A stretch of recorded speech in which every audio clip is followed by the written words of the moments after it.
버블 영역에서 왜 이렇게 안 꺼지냐. 예전에 2000년 IT 버블 때도 버블 영역 들어가고 나서 거의 1년인가 1년 반인가를 계속 고공행진을 했어요. 이렇게 버티다가 언제 무너졌냐면 개인들이 미쳐가지고 이제 신용을 막 질렀어요. 그렇게 늘었을 때 고점을 치더라고요. 근데 그게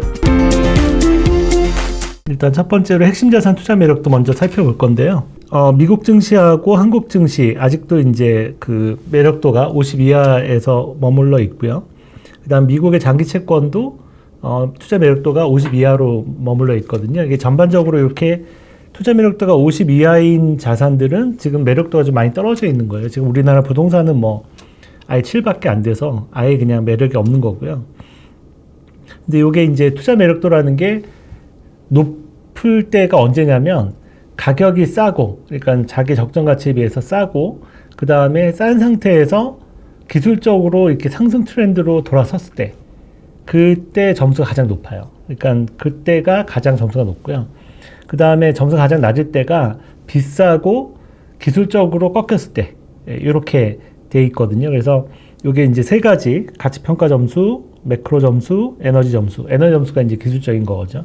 이런 어떤 세 가지 점수를 합쳐서 만든 거라서 저희가 이제 좀 한눈에 파악하기가 좀 좋아서 저희가 이제 이런 걸 좀 만들어서 보여드리고 있는데, 미국 증시 같은 경우는 지금 40점대에서 계속 머물러 있는데, 밸류에이션은 요 가치 평가 점수는 굉장히 낮아요. 지금 버블 수준이기 때문에. 하지만 왜 40점대를 그래도 유지를 하고 있냐면, 이 매크로 점수하고 에너지 점수, 그러니까 기술적인 점수가 워낙 좋아요. 거의 100점에 가깝죠. 그러니까 왜냐면 중장기 상승 추세가 굉장히 강하기 때문에 추세가 꺾이지 않았잖아요. 굉장히 상승 추세가 강해서 이런 것도 굉장히 점수가 좋고, 매크로 점수도 아직까지는 점수가 좋은 편이거든요.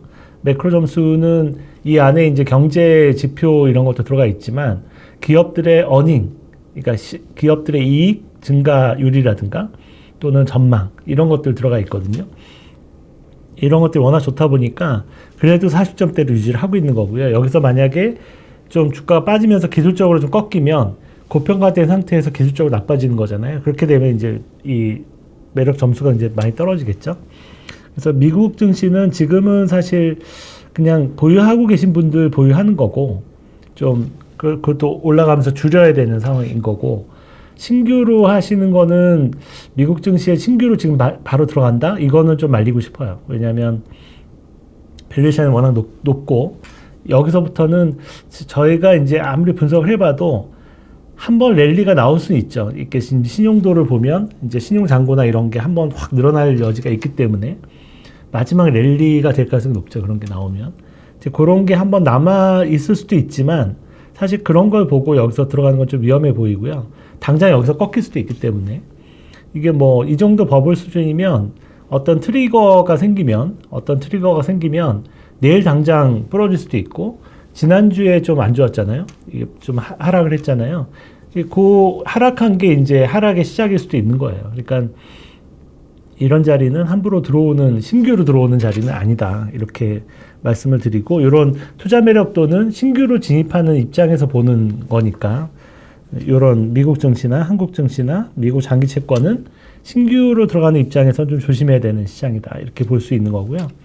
에너지는 이제 기술적으로는 굉장히 안 좋은데, 매크로 점수도 별로 안 좋고, 가치 평가 점수가 워낙 좋아요. 그러니까 에너지는 60불대면 저희는 저점이라고 보고 있거든요. 가치 평가 기준으로 저점이라고 보고 있고, 다음 사이클에서는 좀 이게 에너지도 사이클을 그리거든요. 왜냐하면 이게 수급이라는 게 그 에너지 가격이 너무 안 좋아지다 보면 투자가 안 이루어지면서 자연스럽게 공급이 줄어요. 줄고 나중에 수급상으로 되게 좋아지거든요. 그렇게 되면 또 다시 올라가고 뭐 이러기 때문에 수급상, 그러니까 그 에너지는 지금 워낙 저평가되어 있어서 투자 가치가 높은데, 문제는 이제 언제 갈지 모른다는 거고, 그 다음에 지금 미국 경기 침체가 좀 남아있기 때문에, 그 다음 순서가 남아있기 때문에 그 경기 침체 기간 동안에 유가가 막 수급이 뭔가 꼬여가지고 미친 듯이 올라갈 수도 있지만, 아직까지는 좀 타이밍은 좀 미국 경기 침체 이후가 돼야 될 거 아니에요. 본격적으로 가려면. 그렇게 보면 지금은 에너지는 싸고 좋지만 기술적으로 별로 안 좋고, 그 다음에 매수를 하더라도 이게 분할 매수, 그러니까 저점 분할 매수라고 하죠. 이제 천천히 조금씩 사 들어가는 그런 정도 구간이다 이렇게 볼 수 있고요. 그다음에 골드 같은 경우는 지금 3,500불 이제 돌파해서 드디어 이제 좀 아주 지루했던 3,400불, 500불 때 그 기술적 저항선을 돌파를 하고 이제 신고치를 냈는데, 저희가 계속 말씀드렸듯이 저희는 4,000불 정도를 이번 랠리에 이제 고점으로 보고 있고요. 저희가 평가한 걸로는 4,000불을 넘어가기는 좀 쉽지 않지 않을까 이렇게 보고 있기 때문에 골드는 지금 투자 매력도가 많이 떨어지고 있습니다. 여기서 더 올라가면 아마 50 이하로 떨어질 것 같아요. 그래서 저희는 골드에 대한 의견은 좀 여기서 올라가면서 좀 줄여가는 거고, 저희가 이제 이걸 한 2, 3년 전서부터 계속 골드를 사자 이렇게 얘기 말씀드렸는데, 지금 이제 3,500불서부터는 조금씩 이제 팔자. 이제 의견을 좀 바꿨거든요. 조금씩 분할해서 팔고, 4,000불 갔을 때는 지금 갖고 있는 골드 포지션에 한 2, 30%만 남겨놓자. 이 정도 의견이에요. 왜냐면 거기서 더 갈 수도 있는 거니까, 사실. 근데 저희가 볼 때는 거기서 더 가는 거는 여러 가지 조건이 필요해요. 그러니까 미국의 재정 위기가 본격화되거나, 아니면은 진짜 전 세계가 거의 대공황에 빠져가지고 뭐 돈이 갈 데가 금밖에 없다든가, 뭐 달러에 심각한 문제가 생기거나, 뭐 이런 어떤 것들이 생기지 않는 이상 4,000불에서 거기서 이제 뭐 완전 슈팅해가지고 막 5,000불, 10,000불 이렇게 가는 흐름으로 가야지 이제 이게 배팅을 하는 건데, 그거는 좀 어렵지 않나 이렇게 생각이 듭니다. 그래서 그거는 아주 그냥 좁은 길이다 생각을 하고, 그냥 합리적으로 보면 4,000불 정도 가면 20, 30%만 남겨놓고 그거는 이제 장기 홀딩 하자. 그러니까 그런 일들이 있을 수 있으니까 그 정도 의견을 드리고 있고, 은에 대해서 가끔 물어보시는 분들이 있는데, 은은 기본적으로 골드하고 금하고 같이 가요. 그러니까 골드 움직일 때 은도 같이 움직이는데, 금이 먼저 움직이고 그 다음에 금이 어느 정도 움직이고 나면 은이 뒤따라서 움직여요. 그러니까 늦게 움직인다는 거죠. 그 대신 이제 금이 올라간 것보다 은이 올라가는 게 훨씬 레버리지가 크기 때문에, 금이 2배가 나면 은은 4배가 나고 뭐 이런 식으로 더 많이 올라가고 또 더 많이 빠지고 하죠. 그러니까 그거는 뭐 똑같이 움직이기 때문에 방향성은 같다. 근데 타이밍은 금이 먼저 움직이고 그 다음에 뒤늦게 은이 움직이는 경우가 많다. 뭐 그리고 같이 움직인다면 금보다는 은이 수익률이 더 좋긴 하지만 변동성도 그만큼 크다. 이렇게 말씀드릴 수가 있습니다. 그리고 달러는 이제 투자 매력도 굉장히 높은 상황인데, 요거는 우리나라 우리나라 원달러 환율을 기준으로 보는 거예요. 그러니까 우리나라 사람들이 달러를 살 때의 매력을 얘기하는 건데, 투자 매력도가 이렇게 높은 이유는 여전히 이제 저희가 평가하기로는 그 우리나라 환율이 한 1,500원, 1,550원, 1,570원 정도가 적정 환율이라고 평가를 하고 있어요, 저희가. 근데 지금 달러 약세 영향으로 지금 1,400원 이하에서 눌려 있기 때문에 뭐 여지가 많잖아요, 위에. 그래서 상승 여력이 높아서 저희는 이제 투자 매력도가 높다고 보고 있는 거고요. 그 다음에 에너지 점수, 기술적인 점수들도 그동안 안 좋았는데 이제 지난달 들어서 이제 점점 좋아지고 있어요. 지난달 들어서는 중기, 장기 원래 하락, 그러니까 조정 추세였거든요. 그 전까지는. 그랬는데 이게 이제 다시 돌아서서, 이 중기는 확실히 이제 상승 추세 돌아섰고, 장기는 이제 보합까지는 돼 있어요. 그러니까 여기서 조금만 더 올라도 장기도 이제 상승 추세 돌아서면 이제 거의 기술적으로는 100점이 나오는 거죠. 이제 그렇게 되면 굉장히 좀 좋은 위치에 가 있지 않나. 그러니까 적정 확률보다는 떨어져 있는 상태에서 기술적으로 굉장히 좋아지는, 굉장히 좋은 타이밍인 거죠. 타이밍 상으로도 달러를 투자하기가 좋은 타이밍이다 볼 수 있습니다. 그래서 다음 얘기는 이제 미국 증시에 대해서 이제 설명을 드릴 건데요. 미국 증시는 기술적으로는 중장기 상승 추세가 지속이 되고 있어요. 계속 지속이 되고 있고, 지금 버블 국면인데, 버블 영역에서 왜 이렇게 안 꺼지냐. 예전에 2000년 IT 버블 때도 버블 영역 들어가고 나서 거의 1년인가 1년 반인가를 계속 고공행진을 했어요. 거기서 이렇게 많이 간 건 아닌데 안 부러지는 거죠. 고공행진하면서 이렇게 버티다가 언제 무너졌냐면, 개인들이 미쳐가지고 이제 신용을 막 질렀어요. 그때 막 질러서 신용 증가율이 전년 대비해서 거의 60% 가까이, 60%면 거의 전년 대비해서 거의 60% 신용이 는 거죠. 그렇게 늘었을 때 고점을 치더라고요. 근데 그게 그 IT 버블 때뿐만 아니라 과거에 버블 때 늘 그랬었어요. 그러니까 개인들이 막 참다가 결국은 막 신용 질러가지고 유포리아 단계라 그러죠. 이제 사람들이 겁이 없이 그냥 막 빚을 내서 주식에 덤벼들고 이런 어떤 환호하는 단계, 포모 단계라고 하는데 꼭 요 단계가 오고 나서 부러지더라고요. 항상 보면. 그러니까 이번에도 그럴 가능성이 있는데 꼭 그런 건 아니에요. 그거는 뭐 매번 반복되는 건 아니니까. 근데 과거에는 늘 그랬어요. 그래서 21년도에도 그랬고, 그래서 요번에도 지금 현재 이제 신용자산의 그 신용잔고의 증가율이 현재 25%에서 30% 가까이 되거든요. 많이 올라오긴 했는데, 그러면 여기서 60%까지 한번 찍지 않을까? 찍으면 미국 증시의 마지막 랠리가 좀 한번 나오지 않을까 하는 의견을 제시하는 쪽에 좀 있어요. 근데 제가 봤을 때는 근거가 좀 있는 것 같아요. 과거에 늘 그랬으니까 그럴싸하다. 근데 저는 지금이 통계적으로 보면 이 시그마를 넘어간 상태거든요. 밸류에이션으로 보면 이 시그마면 이제 정기분포상 끝에 5% 자리이기 때문에 여기서 그런 랠리가 일어날 수 있죠. 일어날 수 있고 신용이 잔고가 확 늘면서 개인들이 미쳐서 이제 지르는 그런 아주 행복한 유포리아 단계가 오고 나서 이제 버블이 터질 수도 있는 거죠. 그럴 가능성이 있는데 저는 그 가능성은 한 3에서 5%밖에 안 보는 거예요. 안 보기 때문에 없다는 건 아니고 그럴 가능성이 없다는 건 아니고 있을 수 있지만 그게 마지막 랠리가 될 가능성이 높고 그 다음에 그거를 보고 막 지금 풀베팅에 있는 건 너무 위험하다는 거죠. 그래서 주식이란 게 항상 가능성을 보고 가능성에 맞춰서 내 배팅 금액을 조정하는 게 되게 중요해요. 이게 이제 주식을 맞추고 못 맞추고가 중요한 게 아니라 내가 주식하는 자금 또는 리스크에 따라서 내 자금, 투입하는 자금을 조절하는 그 능력이 더 중요하다는 거예요. 투자에서는. 그게 지나고 보니까 그렇더라고요. 그게 더 중요하다. 그걸 잘하는 사람들이 꼭 결국은 성공하고요.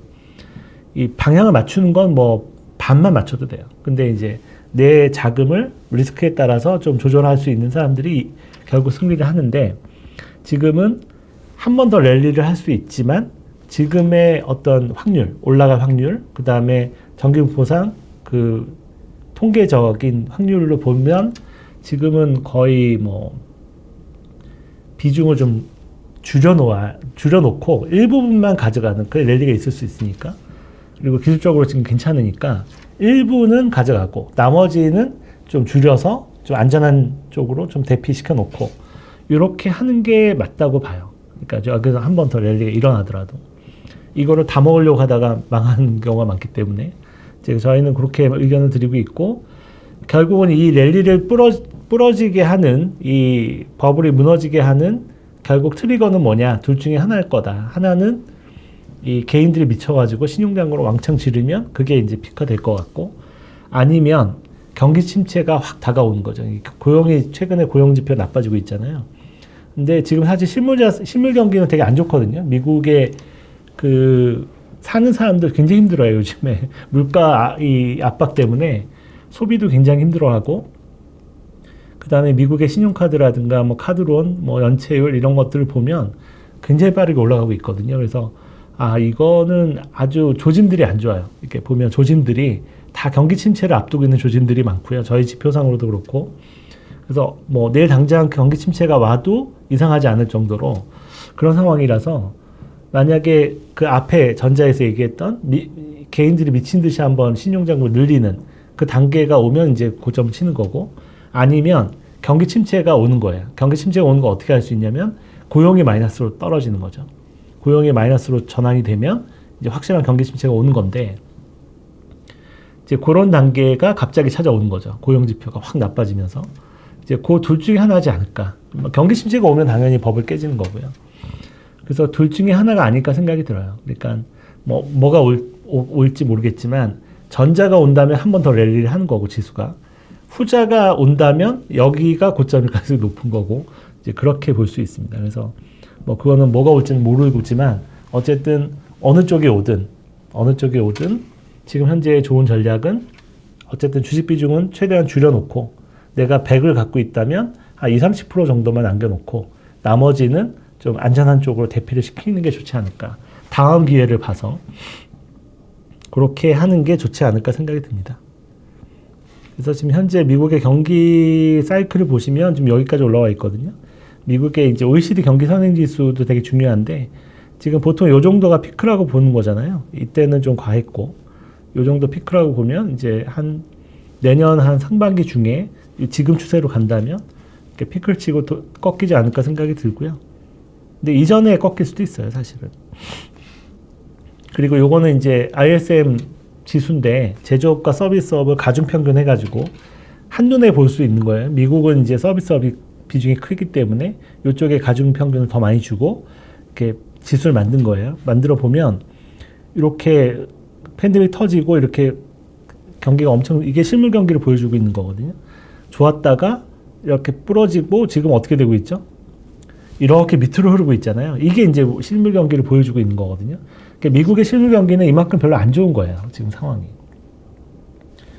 이렇게 좋을 때가 아니라는 거죠. 이렇게 부러지고 이렇게 좋아져야 되는데 여기서 눌려버리잖아요. 밑으로. 이게 이제 인플레가 워낙 심하다 보니까 사람들이 돈 쓸 돈이 별로 없는 거예요. 그래서 이 서비스업이나 제조업이나 어쨌든 이렇게 눌리고 있는 건데 주가는 막 날아가고 있잖아요. 그러니까 이 얘기는 뭐냐면 실물 경기는 나빠지고 있는데 사실 주가만 날아가고 있는 거거든요. 주가만 이렇게 괴리돼서 날아가고 있는 거예요. 이전에는 주가랑 이거랑 같이 움직였거든요. ISM 지수가 빠지면 주가도 밀리고 올라가면 올라가고 이렇게 같이 움직였는데 지금은 이제 다른 길을 가고 있어요. 실물 경기는 눌리고 있는데 주가만 올라가고 있는 거죠. 이거 왜 그렇죠? 결국 AI 때문에 그런 거죠. AI에 특화된 빅테크 일부 빅테크 종목들만 엄청나게 편중돼서 올라가고 있는 거예요. 그게 시가총액이 워낙 크다 보니까 지수가 막 올라가는 거죠. 이렇게 지수는 올라가는데 이거는 엔비디아를 필두로 한 AI의 뭐 데이터 센터 관련한 회사들 뭐 이런 회사들이 워낙 실적이 많이 나오잖아요. 이쪽에 투자도 많이 일어나고 그러다 보니까 지수를 막 끌고 가는 거죠.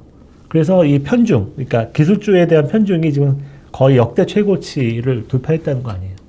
그러니까 그 정도로 지금 너무 이제 좁은 쪽에다가 딱 놓고 이제 버티고 있는 거죠. 미국 증시가.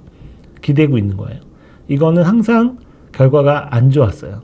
지나고 보면. 실물 경기가 이 정도라도 버텨주니까 이게 가능한 거죠. 어떻게 보면. 근데 여기서 만약에 실물 경기가 확 부러지면, 경기 침체에 들어가면, 이런 식으로 들어가게 되면 이것도 이제 유지가 안 되는 거죠. 유지가 안 된다고 봐야죠. 그래서 결국은 지금의 시장은 실물 경기하고 다르게 가고 있는데 이거는 AI 버블 때문에 그렇다는 거고 그러니까 이제 버블이라고 얘기하는 거고요. 요거는 이제 끝은 안 좋다. 근데 이게 버블이란 게 꺼져야 꺼지는 거잖아요. 이게 버블이란 게 언제 꺼질지 아무도 모르는 거거든요. 근데 이제 꺼질 때 어떤 트리거는 항상 둘 중에 하나였다는 거죠. 하나는 개인들이 미쳐서 신용잔고를 왕창 지르면 더 이상 사줄 사람이 없기 때문에 고점을 치고 내려오는 거고 아니면 이렇게 실물 경기가 잘 그나마 버텨주고 있다가 경기 침체에 완전 빠지는 이런 게 나오면 이제 못 버틴다는 거죠. 이런 것들이. 그래서 둘 중에 하나가 되지 않을까 생각이 듭니다. 침체 경고 지수도 아직은 뭐 침체까지는 안 들어가고 있고요. 지금 요 정도 와 있는데 이게 이제 밑으로 빠지면 경기 침체가 오는 거고요. 그 다음에 제일 중요한 건 이제 총 취업자 수 고용지표인데 고용지표가 이게 누적 고용자 수가 이렇게 올라가다가 이렇게 누적 둔화되고 있잖아요. 그래서 월별로 보면 거의 최근 3개월 동안 보통 20만 명 정도가 매월 느는 게 정상인데 30만 명 정도 느는 게 정상인데 지금 뭐 거의 한 5만 명, 7만 명까지 줄어 있거든요. 거의 여기 붙어 있는 거죠. 이게 이제 마이너스가 이렇게 나면 이제 이게 누적이 부러지는 건데 이게 다 경기 침체가 오는 거예요. 그래서 이런 지표를 보면 최근 3개월 동안 이렇게 20만 명, 30만 명에서 막 7만 명, 2만 명 막 수정돼서 줄었잖아요. 아, 이거는 좀 심각한 거죠. 만약에 이러다가 고용이 마이너스가 전환이 되는 게 확인이 되면 이렇게 부러지는 거잖아요. 부러지면 아, 진짜 경기 침체가 바로 오는 거거든요. 그래서 어떻게 보면 지금 경기 침체가 와 있을 수도 있는 거예요. 나중에 판정을 해보면 아, 그때가 경기 침체가 시작이었다 이렇게 얘기할 수도 있는 건데 어쨌든 시장에서 아, 지금 경기 침체가 왔다라고 뭔가 이렇게 판단을 하려면 이런 지표들이 필요한데 이런 지표들이 마이너스로 가거나 아니면 연준이 갑자기 금리를 경기 침체 때문에 막 50bp씩 인하를 하거나 아니면 연준 그 금리 인하하는 그 시기가 아닌데 결정한 시기가 아닌데 임시회의를 갑자기 해서 금리를 갑자기 큰 폭으로 내린다든가 이런 행동이 나타나면 경기 침체가 온 거거든요. 그러면은 금리 내렸으니까 주가 또 더 가야지 이게 아니에요. 그때는 주가도 폭락하고 다 폭락해요. 금리 내려도. 그게 제일 무서운 거죠. 어떻게 보면. 그래서 이제 그런 시기가 이제 다가오고 있는 것 같아요. 언제 확실히 올지는 모르겠지만 어쨌든 중요한 건 이제 고용 지표들인데 고용 지표가 최근 2, 3개월간 굉장히 그런 조짐들이 나타나고 있다.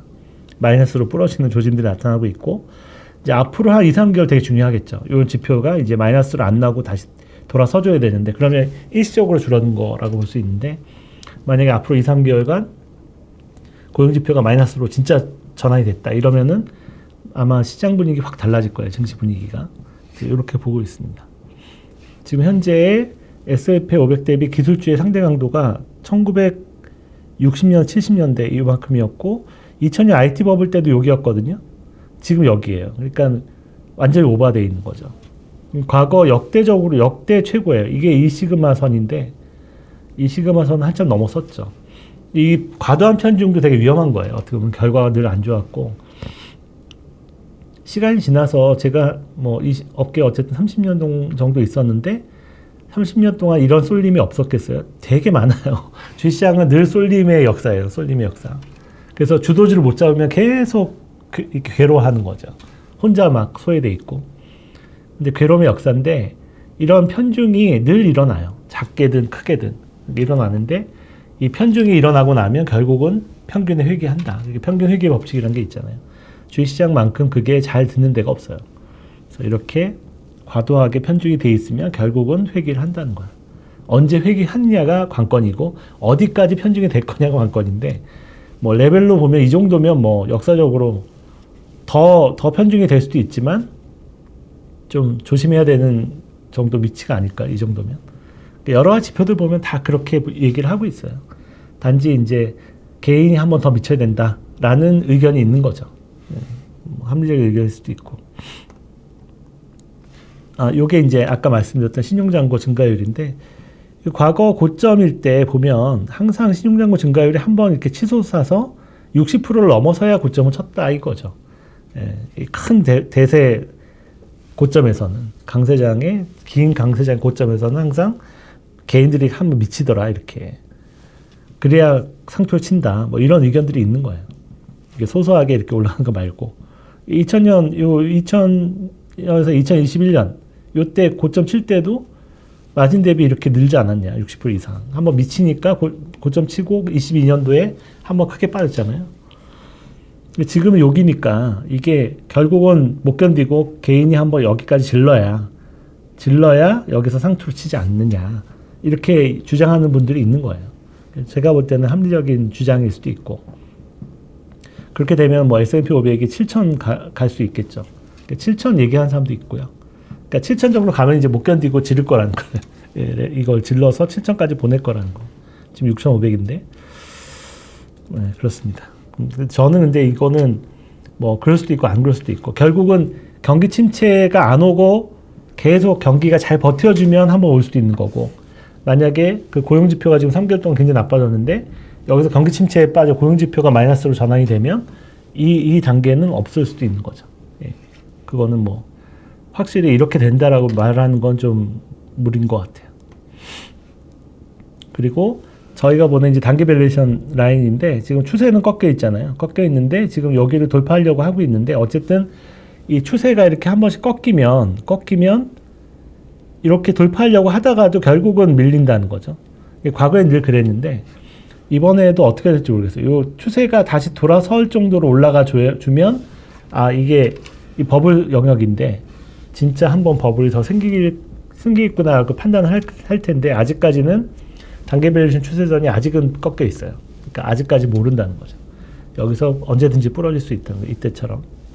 그래서 저희는 아직까지는 여기서 한 번 더 랠리가 일어나겠다는 어떤 그런 아까 말씀드렸던 신용잔고 확 늘면서 한번 일어나려면 저희가 판단할 수 있는 근거가 좀 있어야 될 거 아니에요. 그게 이제 단기 밸류에이션 추세선이 위로 돌아설 정도로 이게 전환이 되면 그러면 아 진짜 한 번 더 랠리가 있겠구나라고 인정을 한다는 거죠. 근데 아직까지는 뭐 이게 지금 추세선이 꺾여 있는 상태니까 아직까지는 뭐 내일 당장 상투를 쳐도 이상하지 않다 이렇게 볼 수 있는 거죠. 그 다음에 미국 증시 인디케이터를 보면 아직까지는 이제 우상향을 하고 있는데 요게 이제 부러지면 이제 확실히 이제 약세장이 오는 건데 약간 후행하기 때문에 주가보다 약간 후행해요. 한 1, 2개월, 2, 3개월 후행하기 때문에 뭐 이거는 나중에 확인이 되는 거고 지금 이제 로그 차트로 보면 2000년 IT 버블 때 이후 정도였거든요. 지금 로그 차트로 보면 지금 저항선에 와 있어요. 이게 이제 금으로 보면 3,400불에서 굉장히 오랫동안 있었잖아요. 이게 요런 자리였거든요. 장기 로그 차트상 고점 자리에서 굉장한 저항을 부딪히는 건데 지금 미국 증시가 6,300에서 6,500 왔는데 요 정도 자리가 지금 요 자리라는 거예요. 2000년 IT 버블 때 자리. 기술적으로 보면 장기 로그 차트상 그 정도 저항선에 부딪혀 있다는 거예요. 그래서 이제 기술적으로 보면 아 이거는 여기서 더 가기가 참 만만치 않겠다 이렇게 볼 수 있는데 뭐 주식은 모르는 거라서 항상 그래서 이제 신용장고도 보고 뭐 이러는 건데 뭐 아주 낙관적으로 공격적으로 보는 분들은 아직 신용장고가 좀 낮기 때문에 잔고 증가율이 한번 치솟아야 나는 팔 거야 이렇게 하는 분들도 있거든요. 진짜 공격적인 분들인 거죠. 저는 이제 그렇지가 않아서 그냥 미리미리 좀 줄여 나가자. 확률이 떨어지고 좀 뭔가 너무 고점인 것 같으면 좀 줄여 나가서 미리미리 대비를 하자는 입장이고 그렇습니다. 근데 선수들이야 뭐 그냥 언제든지 팔고 나올 수 있는 사람들은 뭐 그렇게 해도 되겠죠. 그 다음에 한국 증시는 지금 단기, 중기, 장기 다 기술적으로 상승 추세를 유지를 하고 있고요. 기업 체감 지수가 우리나라 경기를 보여주는 실물 경기를 보여주는 지수인데 ISM처럼요. 그러니까 미국의 ISM처럼 우리나라도 요 지표를 보시면 되는데 보시면 2021년이 고점이었고 계속 우하향하고 있죠. 그러니까 미국하고 비슷하죠. 미국도 ISM이 그때 고점이고 내려와서 밑으로 흐르고 있잖아요. 그러니까 이만큼 미국이나 우리나라나 실물 경기는 별로 안 좋다는 얘기예요. 이런 게 좋을 때는 이렇게 치솟고 올라가잖아요. 올라갈 때가 좋을 때인데 이제 안 좋은 거예요. 기업들도 체감 경기가 안 좋은 거고. 그리고 요게 보면 우리나라 일평균 수출액하고 미국의 수입액인데 미국 수입액이 조금 더 먼저 움직이고요. 그렇죠. 미국의 수입을 많이 하면 오더가 많이 나오니까 나중에 수출이 늘 거 아니에요. 그러니까 우리나라 수출은 미국의 수입액보다 후행하는 거죠. 그래서 보시면은 이렇게 미국 수입액이 엄청 늘었잖아요. 이거는 이제 관세 때문에 미리미리 수입을 많이 한 거거든요. 그러니까 일종의 가수요가 생긴 거예요. 그러다가 지금 미국 수입액이 급감하고 있죠. 급감하고 있어서 요 는 것 때문에 우리나라 수출도 좀 늘었는데 급감하고 있으니까 미국 수입액이 결국은 여기 보시면은 미국 수입액이 이렇게 급감하고 나니까 나중에 결국은 우리나라 수출도 급감하잖아요. 요것도 그랬고 요때도 그랬고 이렇게 비슷하죠. 요게 먼저 이제 부러지고 그 다음에 우리나라 수출이 부러지죠. 요때도 그랬고. 그러니까 결국은 우리나라 수출이 확 나빠질 가능성이 높다는 얘기죠. 미국의 수입이 지금 벌써 줄고 있잖아요. 줄고 있다는 건 아직까지 우리 수출은 안 줄었거든요. 그러면 앞으로 한 조만간 한 2, 3개월 안에 우리나라 수출이 확 나빠지는 그런 국면이 올 수 있다는 거예요. 그런데 주식시장은 항상 미국의 일평균 수출액을 거의 따라가거든요. 동행하거든요. 그만큼 우리나라 수출이 중요하니까. 그렇게 보면 일평균 수출액이 확 줄어드는 시기가 이제 곧 다가올 것 같은데 그 시기에 우리나라 코스피도 동행해서 한번 확 부러질 수도 있다는 거예요. 지금 3,200이면 좀 거의 하이이기 때문에 보시면 요게 지금 여기 와 있는 건데 3,200이 선이거든요. 200포인트. 이게 선 돌파하기가 쉽지가 않아요. 과거에도 보면 이게 경기 사이클이 막 좋을 때 한 번씩 돌파하고 이제 버블을 만드는 거지. 이때도 그랬고 지금은 경기 사이클이 안 좋잖아요. 경기 사이클, 실물 경기 사이클이 우하향하고 있기 때문에 이때처럼 우하향하고 있잖아요. 그 전에 이 우리나라 밸류에이션이 하이로 갈 때는 항상 이런 구간이었어요. 이런 구간. 근데 지금은 이런 구간이기 때문에 사실은 이런 구간에서 뭔가 이슈나 어떤 테마로 올라갈 수 있는 한계가 요 라인이거든요. 요 라인이 거의 한계예요. 그렇게 보면 3,200을 돌파하기 만만치 않다.